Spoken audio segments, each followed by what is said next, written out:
ওয়াশিংটনে সাংবাদিকদের সঙ্গে আলাপচারিতায় প্রেসিডেন্ট ডোনাল্ড ট্রাম্প সোমবার নানা আন্তর্জাতিক ও অভ্যন্তরীণ ইস্যুতে মন্তব্য করেছেন। তিনি জানান, গত সপ্তাহে রাশিয়ার প্রেসিডেন্ট ভলোদিমির পুতিনের সঙ্গে তার ফোন আলাপ হয়েছে। এরপরেই তিনি ইউক্রেনীয় প্রেসিডেন্ট ও ন্যাটো নেতাদের সঙ্গে বৈঠক করেছেন। রাশিয়া ইউক্রেন যুদ্ধ প্রসঙ্গে ট্রাম্প বলেন, আমাদের আলোচনা সবসময় ভালো হয়, তবে দুর্ভাগ্যজনকভাবে পরে হামলা শুরু হয়, যা আমাকে রাগান্বিত করে। আমি বিশ্বাস করি যুদ্ধ শেষ হবে। তিনি আরও জানান, যুক্তরাষ্ট্র, রাশিয়া ও চীনের মধ্যে পারমাণবিক অস্ত্র সীমিত করার ব্যাপারেও আলোচনা চলছে।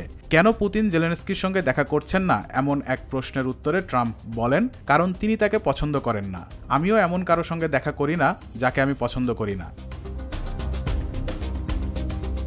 গাজায় ইসরায়েলি হামলায় অন্তত ২০ জন নিহতের ঘটনার প্রশ্নের উত্তরে ট্রাম্প বলেন, আমি এটা জানতাম না, আমি এটা দেখতে চাই না, এটা শেষ হতে হবে। উত্তর কোরিয়ার নেতা কিম জং উনকে নিয়ে করা এক প্রশ্নের উত্তরে ট্রাম্প আবারও দাবি করেন তার সঙ্গে ভালো সম্পর্ক রয়েছে। অনেকে বলবে এটা খারাপ, কিন্তু আমি বলবো এটা ভালো।